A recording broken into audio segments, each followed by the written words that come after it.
Uy, nandyan pala kayo. Nakalimutan ko. So ngayon po pala, mga kababayan, meron po pala tayong topic, no, na kung saan, ito ipapakita ko sa inyo ha. Ayan, kung nabasa nyo po ABS-CBN News po yan. Meron tayong source, meron tayong pinanggalingan ng balita, hindi ito gawa-gawa, hindi ito fake news, ito po ay totoong nangyari. So mga kababayan, bago ko umpisahan yung ating topic ngayon, magandang umaga, magandang gabi, magandang hapon, magandang tanghali kung saan man po kayo ngayon. Lalong-lalo na sa mga kababayan nating OFW na walang sawang pagsuporta dito sa ating YouTube channel, TikTok account, and Facebook page. So ngayon, mga kababayan, yung ating pag-uusapan dito ay ang away, no? Away ng dalawang pamilya, no? Bagkus ito po mga kababayan, away po ito ng anak versus anak. Sa madaling salita, away bata po ito. Ito na mga kababayan, without much ado, ladies and gentlemen. Ang pag-uusapan ngayon natin ay patungkol dito sa anak ni Pulong Duterte na kapatid ni Sara at ni Baste na anak ni Digong na dating presidente na nakulong ngayon sa Netherlands, si Isabel Duterte. Anak ni Pulong Duterte at anak ni Senador Bongo na si Crench Go. So ito po ang usapan ng dalawang bata, no?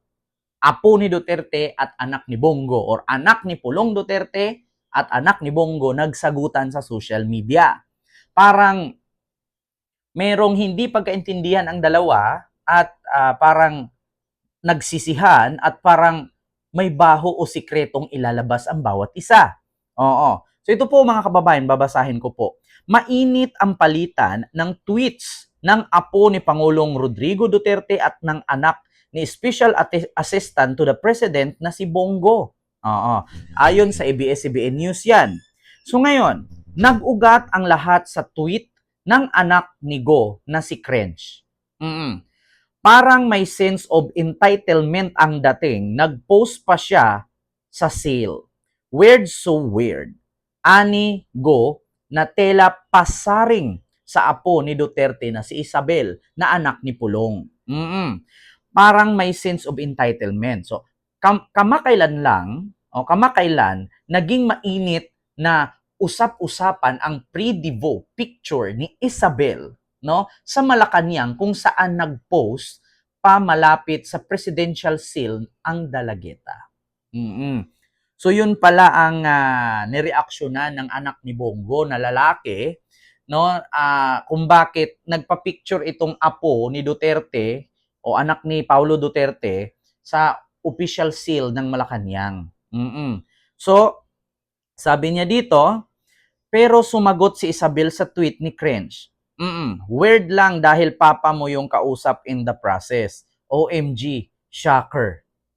So parang ano to parang kumbaga yung post nung anak ni Bongo, nag-react lang siya doon sa picture ng dibu nung apo ni Digong doon sa may mismong Republic of the Philippines President. Ano, nakalagay yung logo, yung seal sa Malacanang.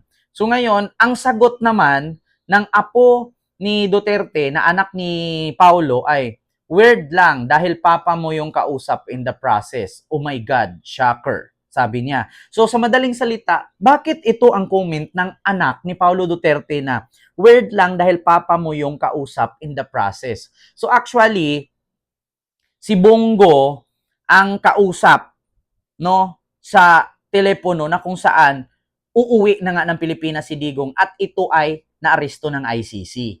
So kumbaga parang ginawa dito ni Isabel Duterte na anak ni Paulo, nakasagutan ng anak ni Bongo na sa madaling salita parang papa mo nga ang kausap Kung hindi lang nag-okay ang papa mo, hindi naman maaresto yung lolo ko. Parang ganon. So ang sagot niya dito sa reaksyon ng anak ni Bongo sa dibu picture ng anak ni Paulo Duterte ay or ni Pulong, sabi, weird bakit nagpa-picture pa sa katabi ng seal ng presidential seal, no? So sabi niya, weird lang dahil papa mo yung kausap in the process. So sa madaling salita dito, parang sinisi ng apo ni Duterte ang si Bongo na Si Bongo kausap yan eh. Kung hindi nag-okay si Bongo, hindi naman uuwi ang lolo ko eh. Hindi sana maaresto. Parang ganon. Hindi pa roon natapos si Isabel at humirit pa siya ukol sa trabaho ng ama. Oo, ng ama ni Crench. Oo, trabaho daw ni Bongo. You bash someone related to the person who your dad works for? Kunting tingin sa pinanggalingan. Keep your feet on the ground. So actually, itong anak ni Bongo, kumbaga parang binash nga niya, no? Itong apo ni Duterte. So parang nanumbat din itong apo ni Duterte na you bash someone related to the person who your dad works for. Oo, so binash mo yung pinagtrabahuan ng ama mo. Oo, na kung saan related no sa pinagtrabahuan ng anak mo o ng ama mo. Oo, so ginanon. Konting tingin sa pinanggalingan. Oh, keep your feet on the ground. Oh, sabing gano'n ng anak ni Pulong. Oo. Nagbanta ba ito at siniwalat ang iskandal ng pamilya ni Go kapag hindi ito tumahimik? Anak ko! Nagbanta pa ang apo ni Duterte or anak ni Paulo Duterte. Ayan no. Nagbanta pa na ilabas daw ang baho no ng mga Go kapag hindi pa tumigil itong anak ni Bongo sa kakabash no sa anak ni Pulong na si Isabel Duterte. Oo, if you're lose that much respect for our family, I won't hesitate to spill everything I know about your family. Nako, nagbanta pa nga ito.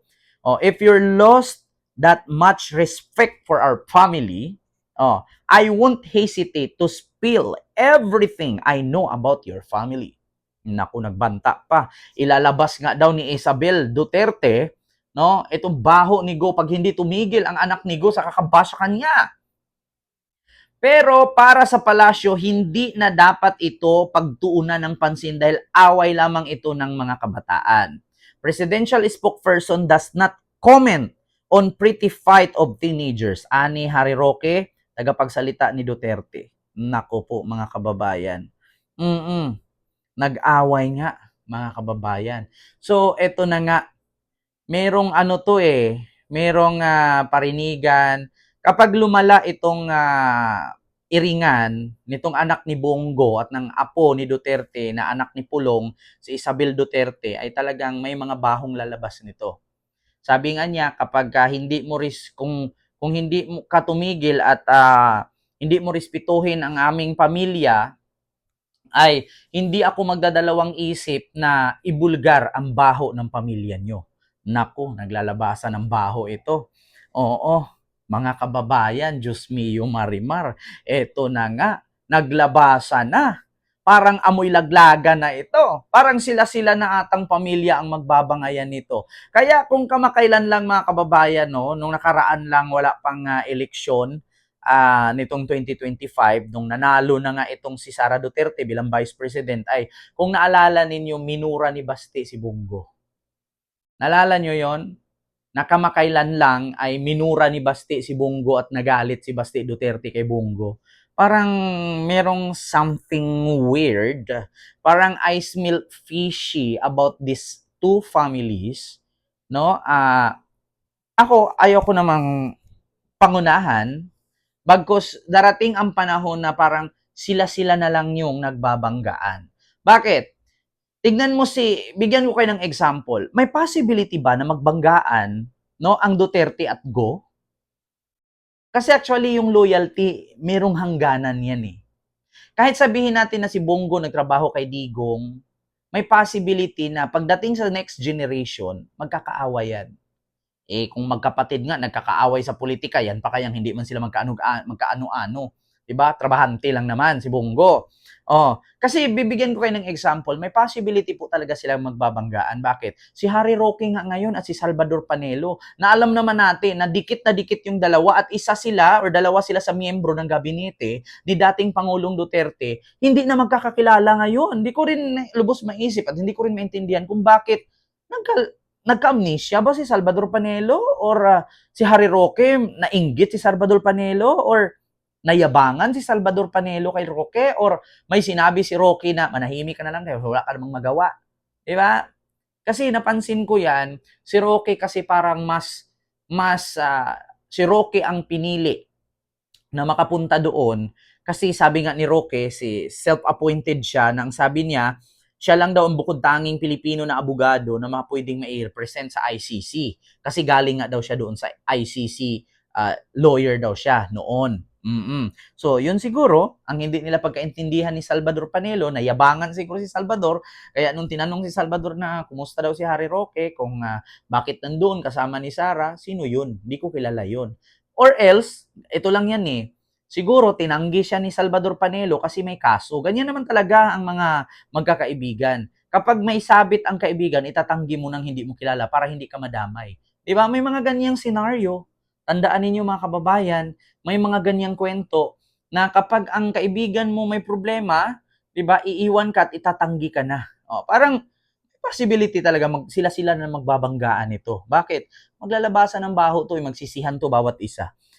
So yun lang mga kababayan, yung aking reaction video patungkol dito sa anak ni Bongo at anak ni Pulong Duterte na nagsagutan nga patungkol dito sa parang sinisi nga dito ni apo ni Duterte, ang anak ni Bongo, tatay mo nga yung kumausap eh. Kaya kung hindi tatay mo ang sumagot, hindi naman uuwi yung lolo ko at hindi naman maaresto yan. Parang ganun siguro na. At nagbanta pa nga itong apo ni Duterte na pag hindi ka tumigil sa kakabash sa akin, baka ilabas ko yung baho ng pamilya mo. So yun lang. Maraming salamat and see you next vlog. God first. Thank you. Abang-abang kayo sa mga sunod nating vlog.